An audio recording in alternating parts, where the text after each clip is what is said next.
Yeah, we'll get started. All right. Hi, everyone. I'm Abhijit, one of the chief residents. Today's chief invited grand rounds. We have Dr. Nick Staab here, who I'll introduce shortly, but kind of, we have two other chief residents in the room here, Lauren and Carly. Start thinking about your chief grand rounds. No, I'm just kidding. It's fine. You have time. But I was working in the hospital med office earlier in the year, and Dr. Hartley had tasked us with this kind of endeavor to do a chief grand rounds. And I was like, oh my gosh, what am I going to do? And I thought, oh, we have this amazing epidemiologist at our disposal, and he's more interesting than me. So I thought he should be the one to speak. He's going to talk about heat-related kind of illness and injury and death, which is something, we don't really see a lot in the pediatric population. Thankfully, you hear about, news stories of children being left in cars, but, when you think about like a heat-related injury, it's typically an adult who may be unhoused, who's been in the heat for a long period of time, but Dr. Staab will get into all of that. So I thought that was something that was interesting that we don't typically hear about, but could affect our patients and their caregivers at the same time. So a little bit more about Nick Staab. Dr. Staab currently works as a medical epidemiologist and is deputy medical director for the Maricopa County Department of Public Health. Previously, he was medical director for the Bureau of Epidemiology and Disease Control at the Arizona Department of Health Services. He works clinically as a pediatric hospitalist at Phoenix Children's here. He has a Master of Science degree in Public Health, Microbiology, and Emerging Infectious Diseases from George Washington University, and earned his medical doctorate from the Keck School of Medicine of the University of Southern California. Dr. Staab's a native Phoenician and lives in Central Phoenix with his young family. So yeah, I hope you enjoy this talk. Thanks, Dr. Staab. Thank you. I guess you got off kind of easy inviting me. I'm not available for another year, so. All right, so I wanted to come just because I think it's timely to talk about heat and talk about our heat response, talk about what we do for heat-related illness and death surveillance here in Maricopa County. Last summer was an extremely hot summer. But that's not unusual for us. It was certainly record-breaking, but our response activities and what we do to respond to heat and monitor its effects on our population are the same. We got a ton of media attention last summer. We did about 100 requests for media interviews over the course of the summer in our heat season, got coverage internationally and nationally. And luckily, from our perspective at public health, a lot of it was good in terms of what we do to monitor and keep track of heat, of our heat risk here. But what's not good is the severe impact it has on our population and kind of the length we need to go to continue to think about this and protect our population. So I will just give you guys kind of an overview of what we do to track it. Some of the data that we have and how we're using that to plan for this summer.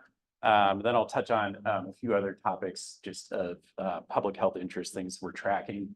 I like to keep this pretty relaxed, so if anything strikes your interest, if you have a question along the way, please go ahead and just ask me. I'm sure Dr. Hartley is monitoring those who are joining online, so if you have questions, go ahead and ask. Just by way of introduction, I am a native Phoenician, grew up here, and so the issues that affect both Maricopa County and Arizona in general are of particular interest to me. Went around the country, have trained in a lot of different areas, Washington, D.C., Chicago, LA, and so I have brought that experience and kind of what affects patients and populations in different parts of the country back to my work here. As Abhijit mentioned, after being full-time here at PCH for a number of years, a couple of years ago, right before the pandemic, I transitioned back to public health, first at the Arizona Department of Health Services, and then now at Maricopa County. So that is a bit of my background to give you guys some context for how it is that I got to where I am and why I'm speaking to you today. So this is just a press release from last summer in 2023. We were actually doing a fair amount of media before it got very hot here.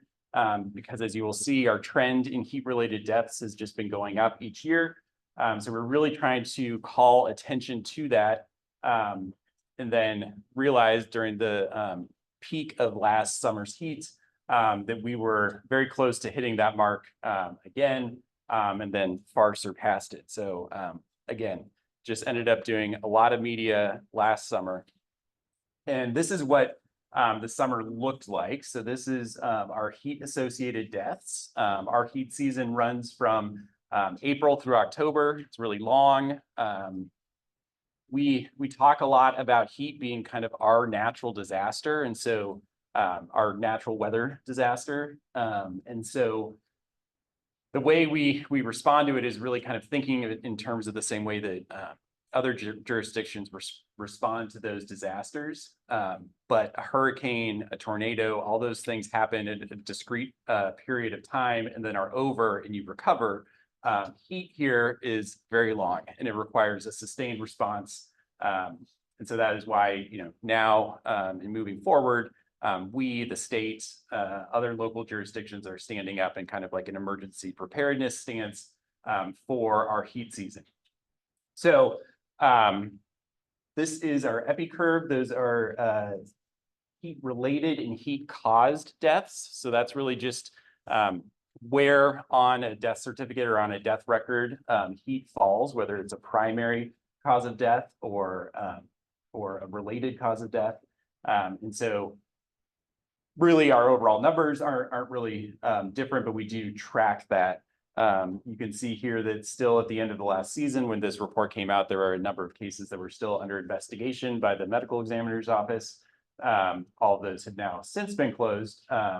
But we did end up with a total confirmed cause of death of 580, near 580 cases. Sorry, 645. There we go. This is the complete data here. So that shows you the total number of heat-related deaths since 2013. We've been doing our heat surveillance since 2006. But you can see where we were concerned last summer and really kind of trying to get the message out a lot was this 20% increase in 2022 over 2021. And then last summer just far surpassed that. Here are heat-related deaths by day and also high and low temperatures. The red dots are record high temperatures. You all will remember if you were around last summer and not just stuck in the hospital, it was hot outside. And in July, we had just this very long stretch of high temperatures. Not only were they very high temperatures, but our low temperatures were also high. And so when you think about the data I will show you about who is at most risk for these heat-related deaths, it's really those high overnight temperatures that are affecting people, not giving the body time to cool off or recover. And then obviously day in, day out, being exposed to those high temperatures, really you can see here the result of that, which is this peak in cases. You can see, during those days in July, we were seeing more than 20 cases a day of heat-related death. So as I mentioned, we have a pretty comprehensive surveillance in place for heat-related deaths in coordination with the Office of the Medical Examiner. Each of these deaths that gets reported gets investigated, and we look into what those risk factors are, what the circumstances of the death were. And again, we've been doing this since 2006. It's been an iterative process as we go along. As there's new data elements that people are interested in, we will add those to our investigation process. But I have found out that this is pretty unique. A lot of other jurisdictions, even those who may have significant heat-related issues, significant heat, don't necessarily have this level of data. So it's really helpful for us in kind of coordinating our response. It certainly has informed the national conversation about heat. So looking at last summer, 72% of our heat-related deaths occurred on days with an excessive heat warning. One of my talking points previously had been that they weren't. And so I think last summer really kind of changed things in terms of the high heat that we had. The point that I was making last summer was you don't have to have a warning to be at high risk. Again, we have a long heat season. Our deaths start to be reported, heat-related deaths start to be reported as early as April and then run through all the way through October. So one of the messages that we get out there is that everyone who lives here is exposed to this heat and is at some risk of heat-related illness and death. And so it's really something we need to be planning for every day of the summer, not just on those days when we're told that it's going to be excessively hot. Yeah.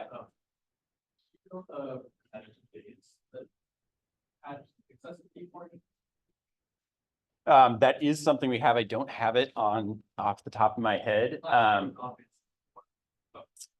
Right. So a lot of what I'm going to show you today is pulled from our heat report. So it's a 20-page document you can find on our website. It goes into a lot more detail about those types of things. So how many days. So if you have interest, I'd really recommend you go take a look at it. I just kind of pull out a couple of things that I want to highlight here.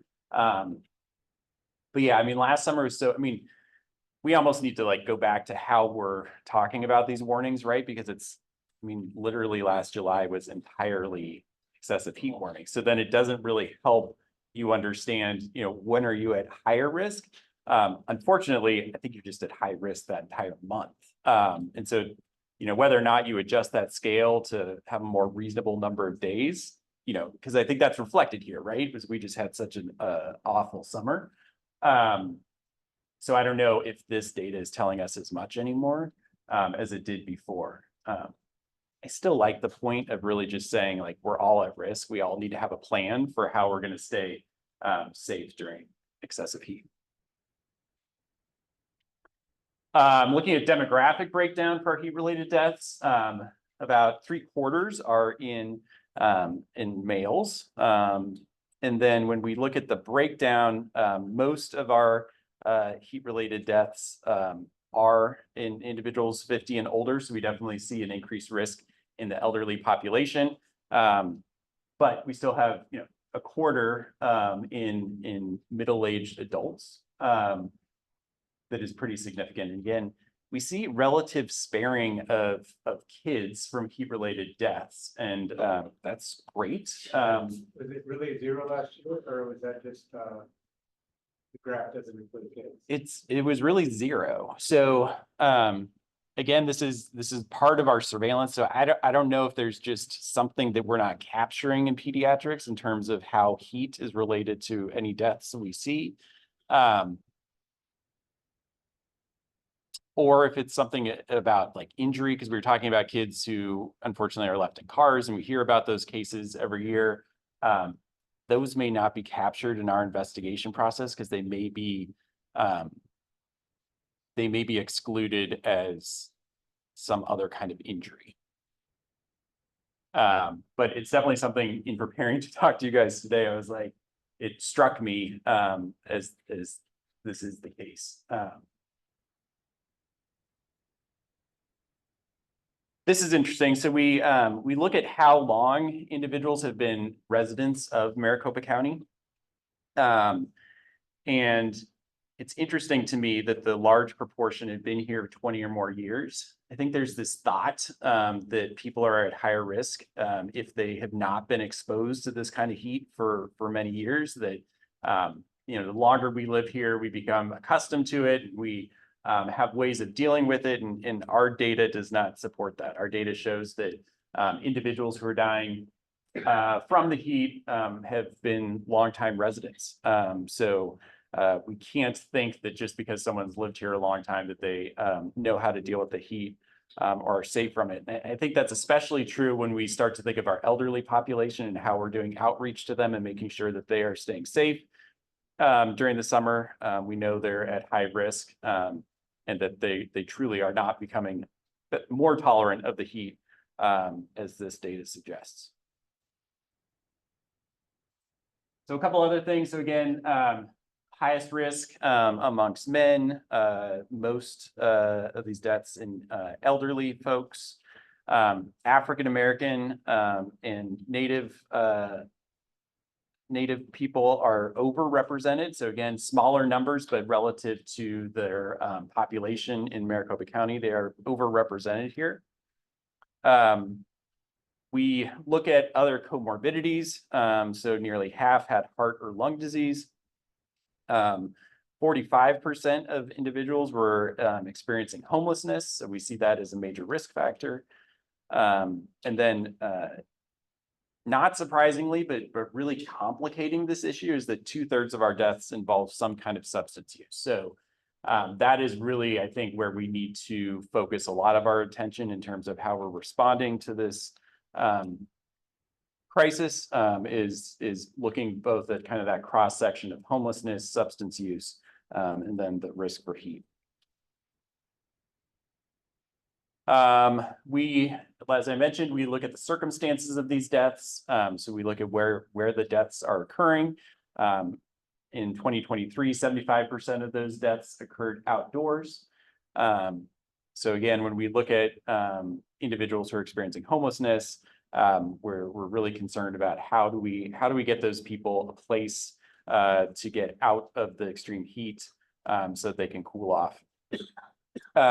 6% of deaths were related to some kind of physical or recreational activity. So again, I think that is kind of overemphasized in this story, is, you know, how to really stay safe if you're if you're a hiker or a runner. We're not seeing deaths in those circumstances. So again, very important to do those things safely during the heat, but that's not who is at highest risk. And then a big point that we make here is that 75% of our indoor deaths, so again, a minority of deaths that we're reporting, but a significant number were discovered when people did a welfare check. So we spend a lot of time asking people to check on their neighbors, check on their family members, loved ones, especially the elderly, because we know that a lot of these individuals end up dying alone and then are later discovered. So it's really an important message to get out there as we're talking about planning, is thinking about those people in your life who may be at risk and what your regular check-in is for them. Yeah. In Colorado, I know they open the shelters to everyone, like over office space, so like what they don't typically have when it's the floats or anything. Yeah, so I will talk about our response and kind of how we use cooling centers and how we're trying to expand accessibility to respond to this. Yeah. There's the health department is working with ASU and their ethics program. They have a group of biomedical science engineers that are working on this device that actually plugs in to elderly people's homes. When the temperature gets above a certain temperature, it actually sends emails and text messages to their loved ones, which is actually a really cool project that I'm happy to be working with them on with ethics on a different project, but I thought that was one of the coolest projects I saw them showcase recently. Yeah, I mean, it totally makes sense, right? As the technology becomes easier and relatively cheaper, you know, we could roll those things out. We, as we think about who we're working with in the community in this response, some of those organizations are like Arizona, AAA, Arizona Aging Agency. Anyway, just trying to partner with them and thinking about ways that we can interface with their constituency to make them safer. Here's our data on individuals experiencing homelessness versus housed. You can see, you know, in many ways, year to year, the distribution looks kind of similar, but you can certainly see that from certainly the mid 2015-16, we've definitely seen an increase in this proportion of folks who are unhoused.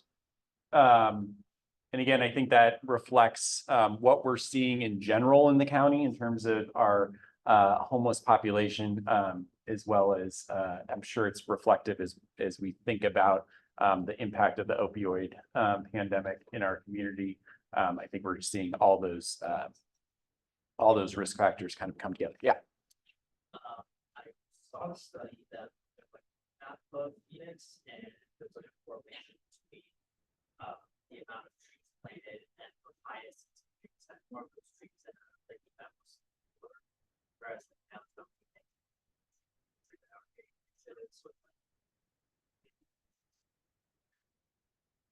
Yeah, I mean, so this is as we look at social determinants of health and all that, like it all comes to play here. So there's really, as I review this data, nothing is extremely surprising, right? And where we see, I'll show you a map where we look at our deaths by zip code. We know where those highest risk zip codes are.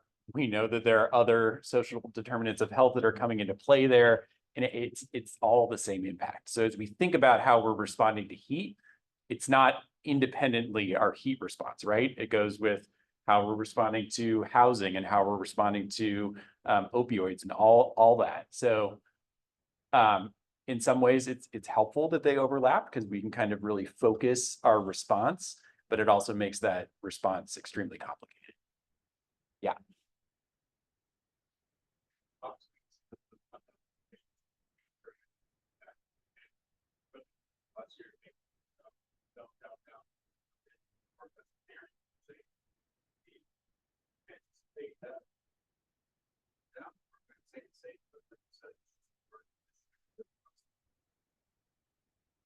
Somebody's texting, please repeat the question. Sorry, yeah. Let me summarize this question. So the question is, as we are seeing changes in our homeless population, do we expect to see those changes in our data, specifically in terms of clearing the zone and kind of trying to, that population got relatively dispersed. And so I think,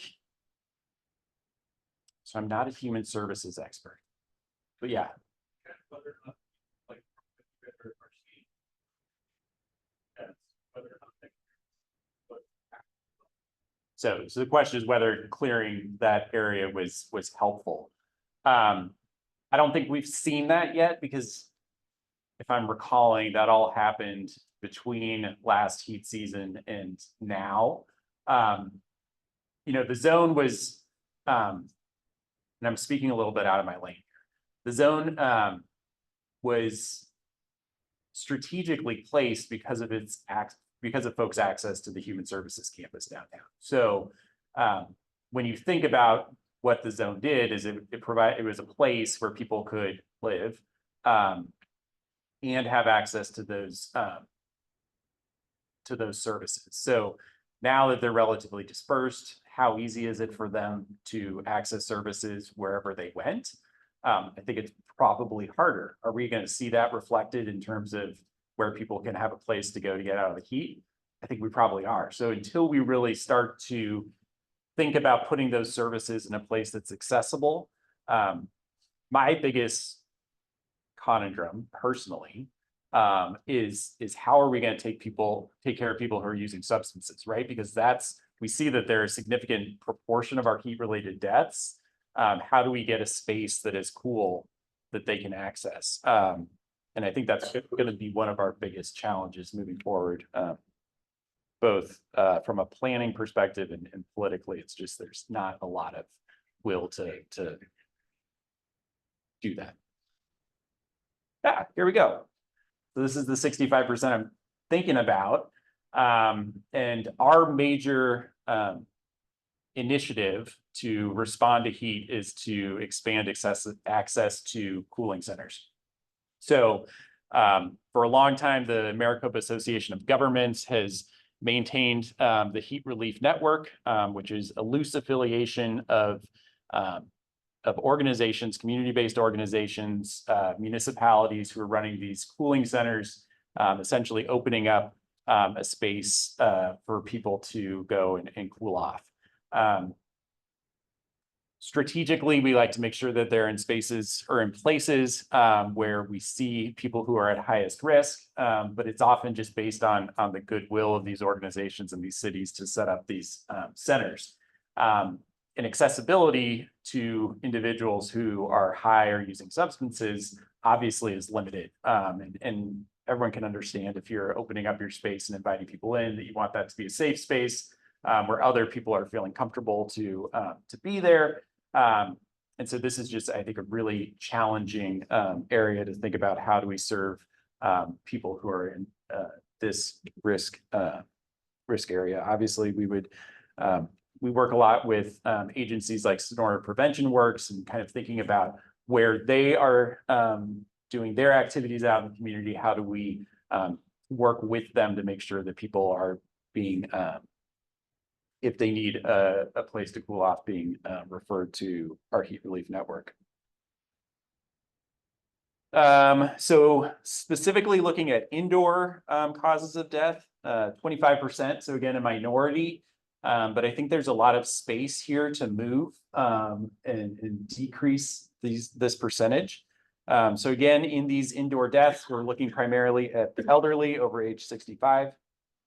25% are living in some kind of like temporary housing, RV trailer, or mobile homes. Are really focusing our efforts on those communities, making sure that they have resources, that they know where they can go if they need to get out of the heat, or get one of the devices that Dr. McGreevy mentioned. Really, we have added over the years a lot more information into our investigations about air conditioning, because I think there's a story out there that some of these individuals don't have electricity, or the power company has turned off their electricity. We have worked in Arizona over the last 10, 20 years with our utilities to make sure that that is not the case during the heat season. And so what we find is that a lot of these situations do have air conditioning, but that those air conditioning units are not functioning, so they're in disrepair, and in a minority of cases, they're just not turned on.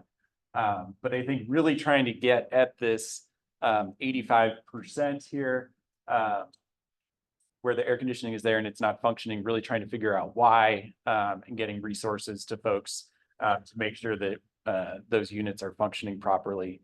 And again, a highlight here that 3/4 of these indoor deaths are discovered during a welfare check. So it's really just trying to keep an eye on folks and make sure that they are safe in their homes.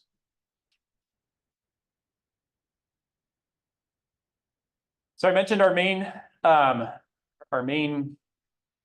tool in this response work is on our cooling centers. So cooling centers generally are public spaces that people can access usually during the day, and they use them for a couple hours, especially during the highest heat of the day, just to cool off. And so because that is our major effort to respond to heat, we wanted to get some more data on who was using cooling centers, how they were using them, what they were looking for and what they needed in terms of services. And so last summer, we did a big push to get surveys out to folks who were using cooling centers. It was actually two-armed. We did a general public survey as well as people who were using the centers to try and better understand what the needs were. And so we had about 1,000 responses to the survey. These are people who are using cooling centers, not the general public. We had about 1,000 responses in both. And so we're seeing that, again, the highest use is amongst people under 65. So when you really think about that high-risk group who's over 65 and succumbing to heat in their homes, it would be, we really want to focus on this 15%, really kind of increasing accessibility to the elderly. And again, we see 60% are unhoused, which is not very surprising. I think, this 20% that's living alone, again, room to increase that. These are really people we want to reach out to, make sure that they have transportation to a cooling center, and that they know where one is nearby if they need it, especially when we see that high percentage of air conditioning units that are not functioning. If that's the case, then those are people who need to know where they can go to get out of the heat. Yeah. How did you guys deal with people?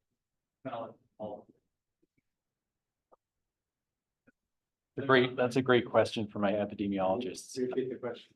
How do we deal with people who fell into multiple, Like a disabled home. they would be counted in both or in all. So this is not a sum total. This is just of the respondents to the survey, what proportion reported that they were unhoused, disabled, living alive. So they certainly could be represented in multiple places. Primary reason, so when we asked the general public the same survey, the reasons that people didn't use cooling centers were that they were unaware that they existed and that they didn't have transportation to them. So we found that most people who used cooling centers got there on foot. And so if you just can't get to a cooling center on foot because you are disabled or elderly, we really want to put into place an easy way that people can access this network. And then we just need to publicize it more. So how can we get this information out to those individuals who are at highest risk? Again, they probably are not listening to me doing an interview on local news. And so we need to make sure that this information is getting to those community organizations that can get it into the community. Other issues we saw here, so they're not open when they needed it most. So we found that a lot of our cooling centers were kind of working on business hours and they were closing at 5 o'clock. And we all know that during the summer, it's still really hot at 5 o'clock. It's hot until, it's hot all the time. But we know that really until the sun goes down, those extreme temperatures are dangerous. And then just other issues were not having effective signage. And again, just need to get more information out there that this network exists. We asked visitors of cooling centers, how did they find out that it was that a cooling center existed? So word of mouth and then street signage were the most common. So we are working this summer to, again, in those areas, how do we get the information out to community-based organizations to share? So we are developing flyers, pamphlets, cards that organizations can give to people who are who they serve to make sure that they know how to find a cooling center. We are working with 211, which is kind of the general assistance line locally here to make sure that their staff knows how to refer people to cooling centers. So I'll talk a little bit more about that in a bit here. Again, as I mentioned, respondents needed kind of more availability in terms of the time that our cooling centers are open. And they really said that the need was from 9 to 7. And so that has been a focus of ours in supporting these cooling centers to expand their hours to include the afternoons and evenings. Again, most of our respondents reported walking. We know that a number or that many use public transportation. So we've been working with Valley Metro to make sure that that organization, the bus drivers know where the cooling centers are. So if people need them, they can get that information. So as we look at our response this summer, as I mentioned, one of our primary goals is increasing transportation to cooling centers. So through 211, we are giving them additional staff so that they can really support this effort. So this is during the heat season. People can call. English and Spanish is available through 211, and they can be directed to the nearest cooling center. We are also through our Department of Human Services, they have air conditioning repair and kind of support programs. So through 211, individuals who are who may have air conditioning that needs repair, they can get access to those services.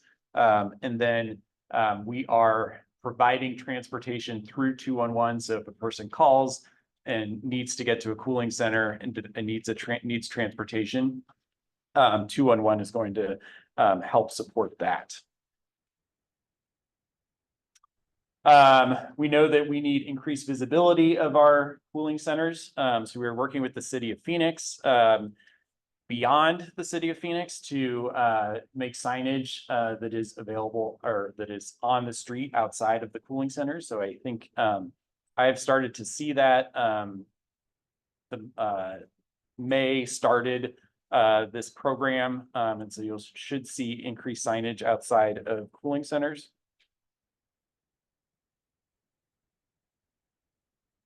We like to map everything. And so here is our cooling centers, are the blue dots with the little blue kind of shading around them. And then here you can see our outdoor homeless deaths from 2023 and 2022. So in 23 are the yellow dots. Again, really hard for you guys to see here, but the point I'm trying to make is that we use all of the data that we get in our investigations to help inform our programs. So we have community liaisons who are working for public health, but out in the community.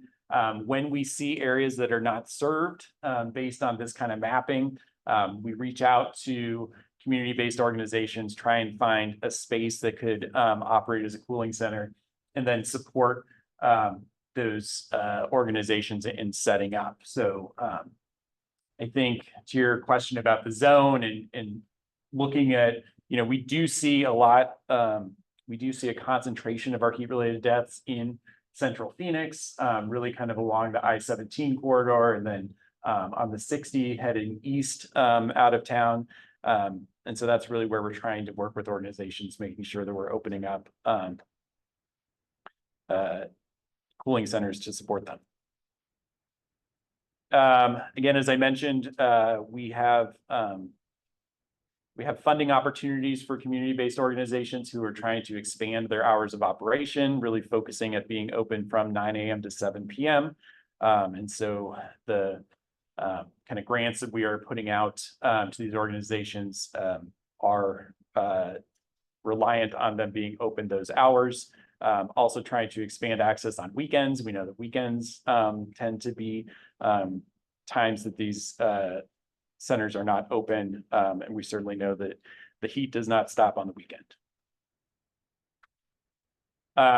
Last summer, kind of late in the summer, the governor did declare an emergency related to heat.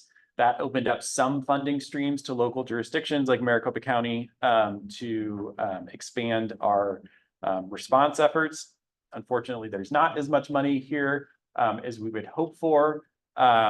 Someone mentioned something, Colorado in the cold. So it's really interesting when you look across the country at response to extreme temperatures, the amount of funding that goes in to support local jurisdictions in their response to the cold is way off in terms of those of us who are responding to heat as our weather emergency. So one of the things that our Arizona officials, national officials, the governor are doing are really trying to even that playing field, say, we need response dollars for responding to heat in the same way that other jurisdictions respond to the cold. And we always want more data. There's a lot of interesting data sources to look at that we're just starting to explore. So one of those is our 911 call data. So looking at where 911, where local emergency responders are responding to heat, both heat-related illness and death, trying to get that data so we can overlay it with our data. So we're working on that. And then we will be repeating the cooling center survey that we did last summer, this summer, to see how our data is changing over time and how effective our programs are. I have some other fun things to talk about, but it's 8:15. Any questions on heat response? One other thing I'll just mention in terms of your question about Colorado and shelters.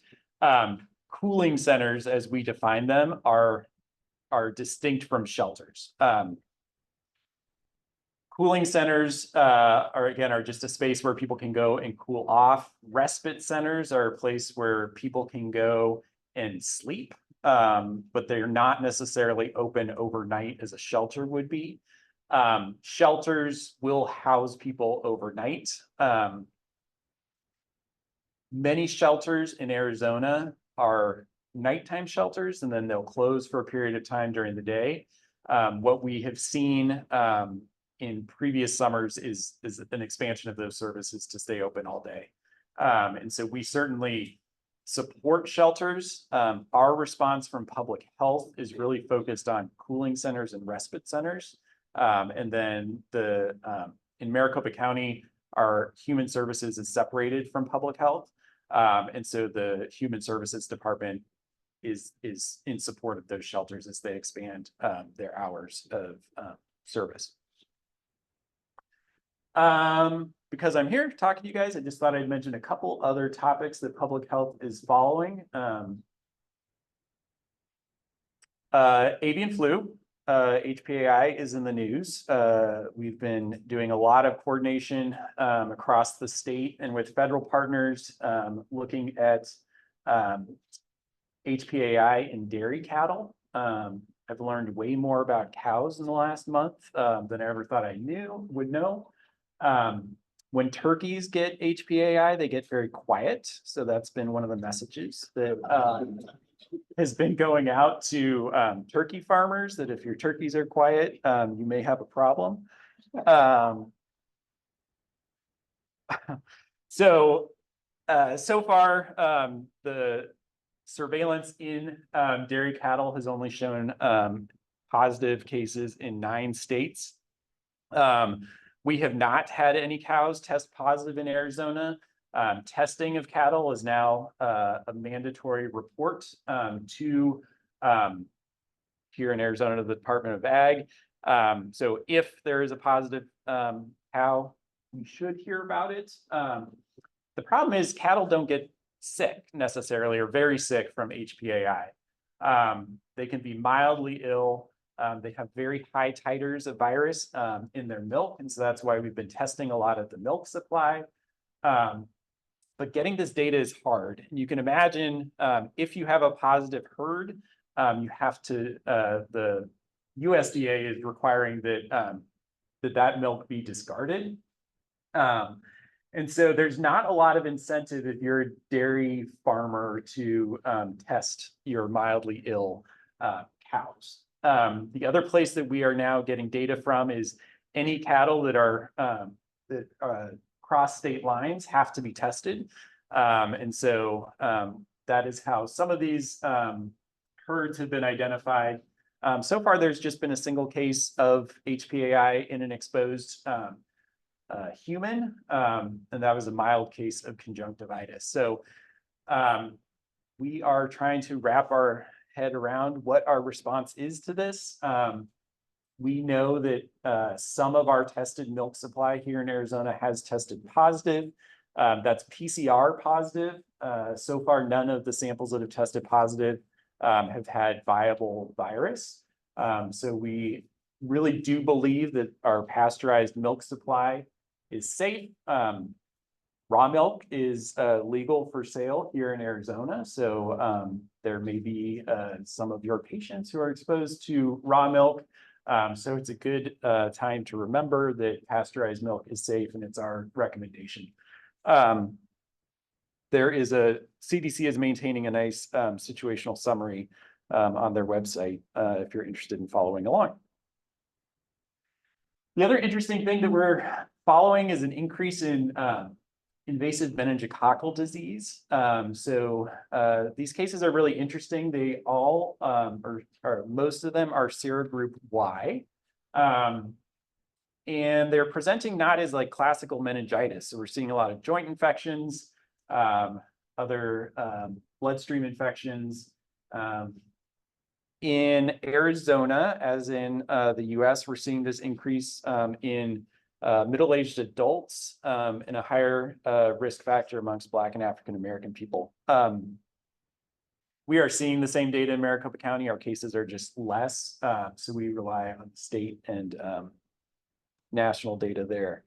But the good news is if you're vaccinated, you're protected against these infections. And so we've got good messaging to make sure that people are staying up to date on vaccines, but we all know the challenges there as well. And then the other thing I was going to mention, just because it's interesting, is there is a outbreak of Mpox, formerly known as monkeypox, in the DRC, and it's a clade 2 outbreak. So there are 2 clades of Mpox. Clade 1 and 2. Our outbreak of 2 summers ago was clade 1. What's interesting about this outbreak in the DRC is that it's primarily affecting women and children. So the most severe infections, hospitalizations, and death from Mpox in DRC are in children. So I just wanted to bring it up to you because I think as pediatricians, if we were to see clade 2 start to transmit here in the US, which we are monitoring for, then I think it'd be a big change to our messaging currently, our vaccine efforts. So the vaccine Jynneos developed for smallpox is effective or is protective against clade 1 and clade 2. But again, our vaccination efforts in the US have been among men who have sex with men because that is the risk we saw with our outbreak of 2 years ago. So it would be a pivot, certainly, if we saw it. So just something else we're monitoring for. So that is all I have, but I'm happy to take questions. Good. Yeah. Q&A. Okay. First one, please repeat them. With record numbers of people crossing the border, what percentage of these deaths are related to immigrants? That's a population we may not be able to have much impact. So question is, in our heat-related death surveillance, what is the impact of immigration, or what is our data regarding immigrants?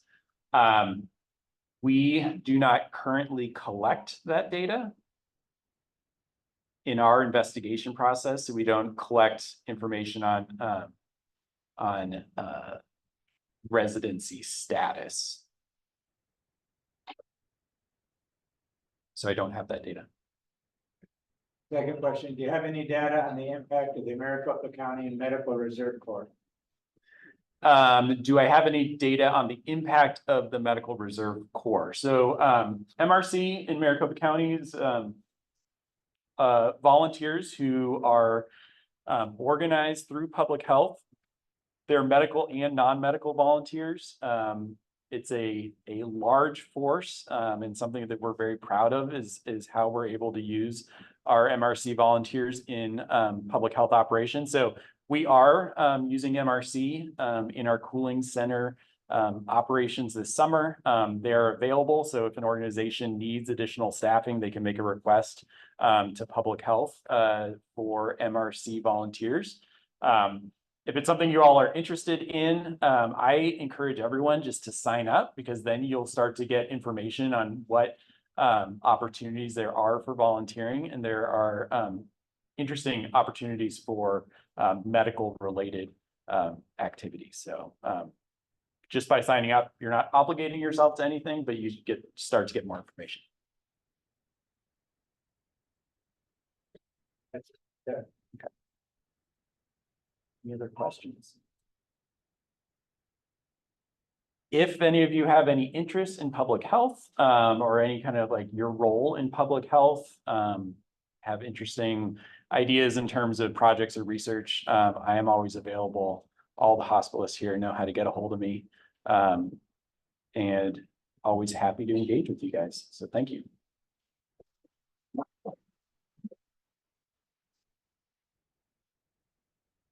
I mean, next week is the day after Memorial Day, so we have another.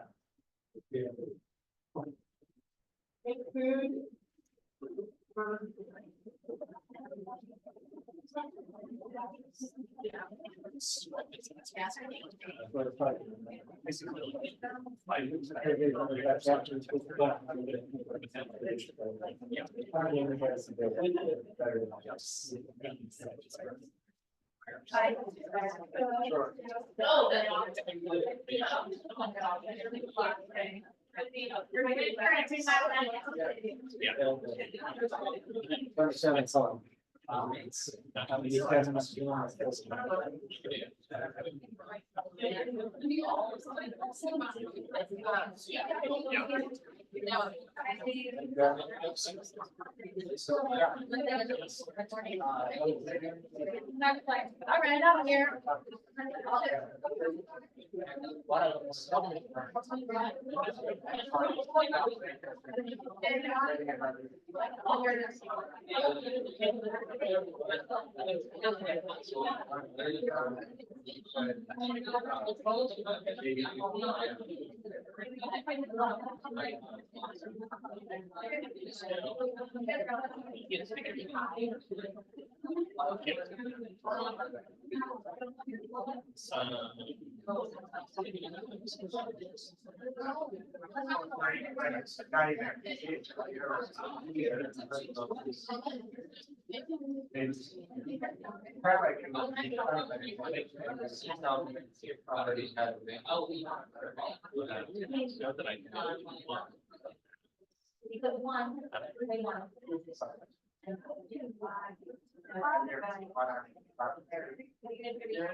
They're not in my wheelhouse, right? Like I deal with. But none of the. You have to be somebody to write. The outpatient doc, meeting, like someone might have or something. Right, yeah. Yes. Yeah. Definitely not in our wheelhouse here because. Right, exactly. Yeah. I want anybody in the allergy. I mean, if you're gonna have anaphylaxis in your office, they're probably the ones that want to.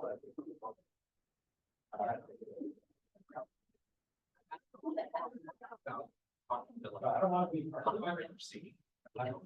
Right, because she's got all the truly. Right, that don't have the clean. Yeah. She in charge of that now? Yeah, she does all the children's primary care policies. That's that is the art. You're making it. I mean, I can. My husband and his Like- firefighter colleagues, right? You're making it. Natural selection. I mean, I can think of smaller group that could be good gift. You know, but I think I would need somebody. Right.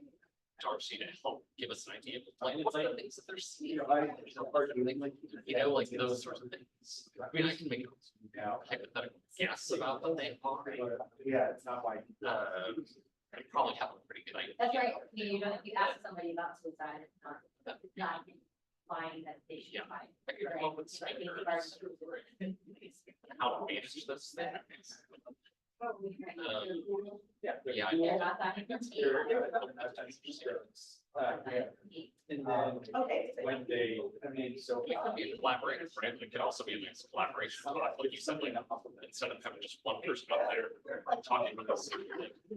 You know, like we talked about the brain ramblings, like having So I just have to open it. I was thinking do that. Yeah. No, I Yeah. can't. You have it, I'll see if I talk to Darcy, she should have it. So, Yeah, she does. Oh. Yeah, you need something to do. I read the resident ballot before I had cell phone. Yeah. Yes. Okay. And then. We do all of that though, right? So, yeah, I really need to figure out how to. Yeah. Start their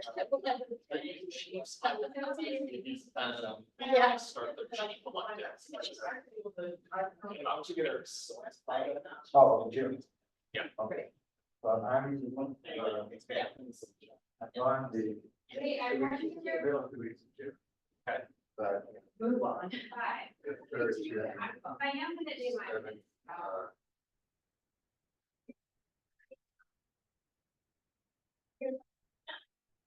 June sixth. So that week of the 24th. If that would be okay. I would last about 2 minutes. Right, the third through the seventh, my house. Okay. My older son played this weekend. Yeah. So, yeah. Yeah.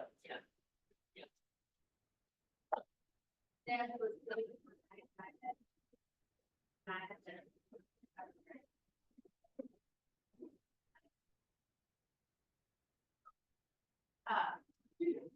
I was driving it, I got driving it, and I'm to Goodwill, stop at Goodwill. There's this person like stumbling on the street. And so I said, if I'm listening to this presentation, you know, I'm just like, I know, like water's in my car, like anything, like. Like, no, you have $1, something. Like. So you don't want to water your shirt. You're gonna say no cold water, it's gonna be 105 today. It was so cute, but it inspired me, like, could last up in there in a while I was leaving. Do you know, this is something I was going to tell you, and I don't know if it's right. But there is a perception among some residents, they're the only ones that watch the drag around. They are the only ones. Well, they are the only ones that attend it. But there are tons of people, like, I don't think they're aware that there's a lot of, what, I watch. About 90% of the time. But I wonder if there's a way to capture, like, viewership.